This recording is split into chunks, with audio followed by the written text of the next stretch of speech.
Hello বন্ধুরা, welcome to my channel. আমি রনিতা। বন্ধুরা, আমি আজকে তোমাদের সঙ্গে একটা খুব সুন্দর গল্প শেয়ার করব। এটা হচ্ছে একটা মানুষের অদম্য জেদ, তার এক অদম্য ইচ্ছা শক্তির লড়াইয়ের এক গল্প। মানুষ কিভাবে তার নিজের স্বপ্নকে পূরণ করতে চায়, তার স্বপ্নকে পূরণ করার জন্য সে কি করতে পারে না পারে।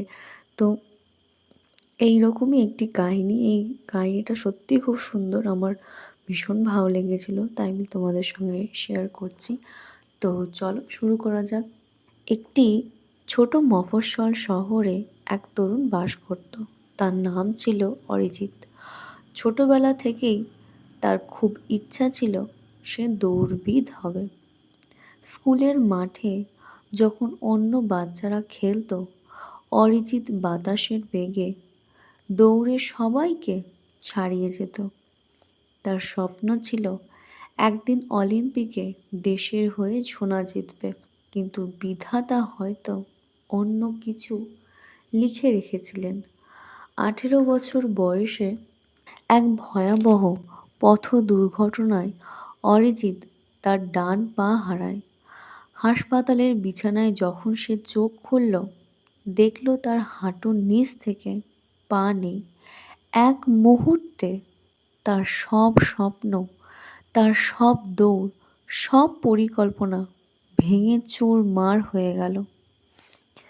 পরের 1 বছর অরিজিতের জন্য ছিল নরক যন্ত্রণার মতো। বন্ধু বান্ধবরা সমবেদনা জানাতে আসতো, কিন্তু তাদের চোখে সে শুধু করুণাই দেখতে পেত। সমাজ তাকে অক্ষম বলে মেনে নিয়েছিল।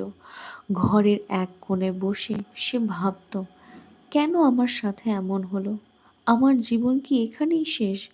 আমার এত স্বপ্ন, আমার এত দিনের ইচ্ছে, আমার সমস্ত লড়াই সবই কি ব্যর্থ হয়ে যাবে? আমি কি কিছুই করতে পারবো না? আমার জীবনটা কি এখানেই থেমে যাবে? সব কি এখানেই ইতি হয়ে যাবে? কিন্তু একদিন বিকেলে সে জানলার পাশে বসে একদল পাখিকে দেখছিল। একটি পাখির ডানা কিছুটা ভাঙা ছিল, তবুও সে বারবার ওড়ার চেষ্টা করছিল। আছাড় খাচ্ছিল, ধুলোয় লুটাচ্ছিল, পড়ে যাচ্ছিল, কিন্তু থামছিল না। শেষমেশ পাখিটা ডানা ঝাপটে আকাশের নীল সীমানায় হারিয়ে গেল। অরিজিতের মনে হলো, পাখিটা যদি ভাঙা ডানা নিয়ে উড়তে পারে, তাহলে আমি কেন একটা কৃত্রিম কৃত্রিম পা নিয়ে দৌড়তে পারবো না? অরিজিৎ সিদ্ধান্ত নিল সে আবার দৌড়াবে। সে একটি প্রোথেস্টিক লেগ বা কৃত্রিম পা লাগালো। প্রথম যখন সে সেই পা নিয়ে দাঁড়ালো, সে ব্যথায় কুঁকড়ে যাচ্ছিল। কয়েক পা এগোতেই সে ধপাস করে পড়ে গেল। মা দৌড়ে এসে তাকে জড়িয়ে ধরলেন আর বললেন, বাবা থাক, দরকার নেই সবের, তুই বাড়িতেই থাক, তুই এসব করিস না। তুই কি পাগল হয়েছিস নাকি? তুই দাঁড়াতে পারছিস না, তুই কি করে দৌড়বি? তোর দ্বারা হবে না, তুই থাম এবার। অরিজিৎ চোখের জল মুছে বলল, না মা, আমি শুধু হাঁটতে চাই না, আমি দৌড়তে চাই। আর আমি এই পা নিয়েই দৌড়বো। আমি হারবো না। আমার এই পড়ে যাওয়া মানেই হেরে যাওয়া নয়, পড়ে গিয়ে উঠে দাঁড়ানোটাই হলো আমার আসল হার। শুরু হলো এক কঠিন সংগ্রাম। প্রতিদিন ভোর 4টেই সে মাঠে যেত। যখন পুরো শহর ঘুমিয়ে থাকতো, অরিজিৎ তার কৃত্রিম পা নিয়ে পুড়ে যেত আর আবার উঠত। তার স্ট্যাম্পে পা ঘষে যেত, রক্ত পড়তো, কিন্তু তার মনের আগুন কখনো নেভেনি।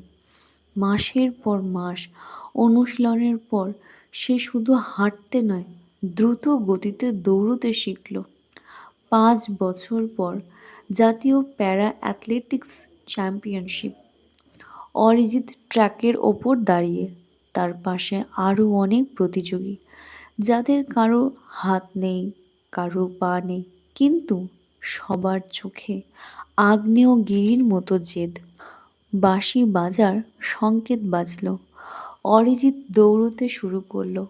প্রতিটি কদম তাকে মনে করিয়ে দিচ্ছিল সেই হাসপাতালের দিনগুলোর কথা, সেই মানুষের উপহাসের কথা। ফিনিশ লাইনের কাছাকাছি যখন সে পৌঁছলো, তার মনে হলো তার পা ছিঁড়ে পড়ে যাচ্ছে, কিন্তু সে থামলো না। সে দেখলো সামনে সেই সোনার মেডেল নয়, সামনে দাঁড়িয়ে আছে তার হারানো আত্মবিশ্বাস। অরিজিৎ প্রথম হয়ে ফিনিশ লাইন পার করলো। পুরো স্টেডিয়াম দাঁড়িয়ে হাততালি দিচ্ছিল। সেদিনের সেই জয় শুধু একটি মেডেলের জয় ছিল না, সেটা ছিল ভাগ্যের লিখনকে নিজের হাতে বদলে দেওয়ার জয়। এই গল্পটা থেকে আমরা অনেক শিক্ষা পাই। এই গল্পটা আমাদেরকে অনেক কিছু শেখায়। এক, পরিস্থিতি আপনার পরিচয় নয়। দুর্ঘটনা বা দুর্ভাগ্য আপনার জীবন থামিয়ে দিতে পারে না, যদি যদি না আপনি নিজে থেমে যান। দুই, করুণা নয়, সম্মান অর্জন করুন। অরিজিৎ মানুষের করুণা চায়নি, সে নিজের যোগ্যতায় সম্মান ছিনিয়ে নিয়েছে। তিন, ধৈর্যের পরীক্ষা। সাফল্য একদিনে আসে না। অরিজিতের সেই কয়েক সেকেন্ডের দৌড়ের পেছনে ছিল 5 বছরের রক্ত আর ঘাম। বন্ধুরা, আমাদের সবার জীবনে কোনো না কোনো দুর্ঘটনা বা অভাব থাকে যা আমাদের পিছিয়ে দেয়, কিন্তু অরিজিতের মতো যদি আমরাও সেই ভাঙা ডানা নিয়ে ওড়ার চেষ্টা করি, তবে আকাশটা আমাদেরই হবে।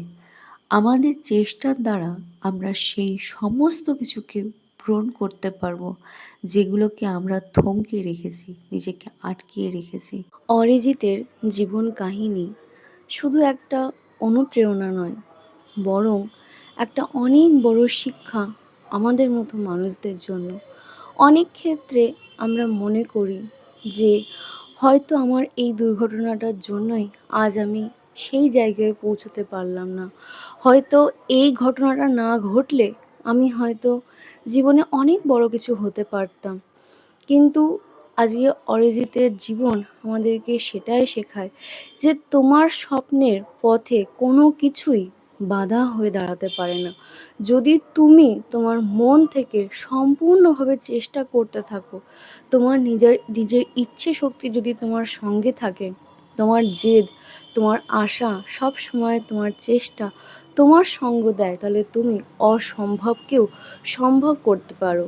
অরিজিৎ সত্যি কি কখনো ভেবেছিল যে সে ভাঙা পা নিয়ে অলিম্পিকে মেডেল জিতবে? কিন্তু সে সেই অসম্ভবকেই সম্ভব করে তুলেছে। কিসের দ্বারা? নিজের আত্মবিশ্বাসের দ্বারা, নিজের জেদের দ্বারা। এইভাবেই আমাদের জীবনের প্রত্যেকটা ক্ষেত্রেই, প্রত্যেকটা পদক্ষেপেই আমাদের নিজেদের আত্মবিশ্বাস, নিজেদের জেদকে সেই রকমই মজবুত করতে হয়।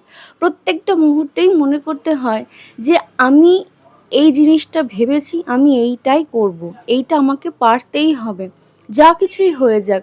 আজকে অরিজিৎ যদি সেই মুহূর্তে যদি মনে করতো যে আমার জীবনের একটা স্বপ্ন ছিল আমি দৌড়বিদ হব, কিন্তু আমার এত বড় দুর্ঘটনা ঘটলো, আমি আর পারবো না, আমার দ্বারা আর সম্ভব হবে না, এই বলে যদি সে নিজেকে আটকে রাখতো, তাহলে কিন্তু সে কখনোই নিজের ভেতরে সেই লুকিয়ে থাকা তার সেই ইচ্ছে, সে অসম্ভবকে সম্ভব করতে পারবে, সে কখনো বুঝতে পারতো না। যখন সে একটা ছোট্ট পাখিকে দেখলো যে তার ভাঙা ডানা নিয়েও সে ঝাপটে ঝাপটে ওড়ার চেষ্টা করছে, ঠিক আমাদেরও প্রত্যেকটা মুহূর্তেই এটা মনে করতে হবে যে আমাদের জীবনেও সব কিছুই আছে, ভালো মন্দ সব কিছু মিলিয়ে মিশিয়েই রয়েছে, কিন্তু আমার যে স্বপ্ন, আমার যে ইচ্ছে, আমার ইচ্ছের পথে কোনো কিছুই বাধা হয়ে দাঁড়াতে পারে না। একমাত্র বাধা হয় সেটাই যেটাকে আমরা আমাদের মন থেকে না করি। যদি মন দিয়ে, প্রাণ দিয়ে আমরা সমস্ত কিছু ঢেলে নিজের কাজকে ভালোবাসি, চেষ্টা দিয়ে সেই কাজটাকে করার চেষ্টা করি, অসম্ভবও সম্ভব হবেই। সত্যি কি অরিজিৎ কখনো ভেবেছিল সে কৃত্রিম পা দিয়ে অলিম্পিকে দৌড়বে, পাশাপাশি মেডেল জিতবে? যেটা সম্পূর্ণ দুঃসাধ্য বিষয়। যখন তার মা তাকে বোঝাচ্ছে যে সে কখনোই পারবে না, সে কি করে পারবে? সে উঠে দাঁড়াতে পারছে না, সে দৌড়বে কি করে? কিন্তু সে তার মাকে বুঝিয়েছে, নিজের মনকে বুঝিয়েছে, সবাইকে বুঝিয়েছে। যখন সকলে তার দিকে তাকিয়ে অসহায়ের দিকে দেখছে তাকে, তাকে দুর্বল ভাবছে, সে কিন্তু কোনো কিছুকে হার মানেনি। নিজেকে বারবার করে বুঝিয়েছে যে হ্যাঁ, সে পারবে। সুতরাং আমি এটাই মনে করি যে অরিজিতের জীবন থেকে এই শিক্ষাটা আমাদের প্রত্যেকেরই নেওয়ার দরকার।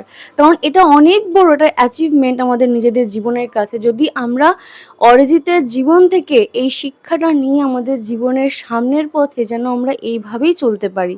কারণ এইভাবে যদি আমরা চলতে পারি, তাহলে আমার মনে হয় কোনো বাধাই আমাদের কাছে বড় হয়ে দাঁড়াতে পারে না। জীবনে যা কিছুই হয়ে যাক না কেন, তোমার স্বপ্ন, তোমার ইচ্ছে তুমিই পূরণ করবে, এই ভাবনা যদি একবার মনের মধ্যে তৈরি হয়, আমি তো এটা মনে করি যে কোনো কিছুই বাধা হয়ে দাঁড়াতে পারে না, কোনো কিছুই না।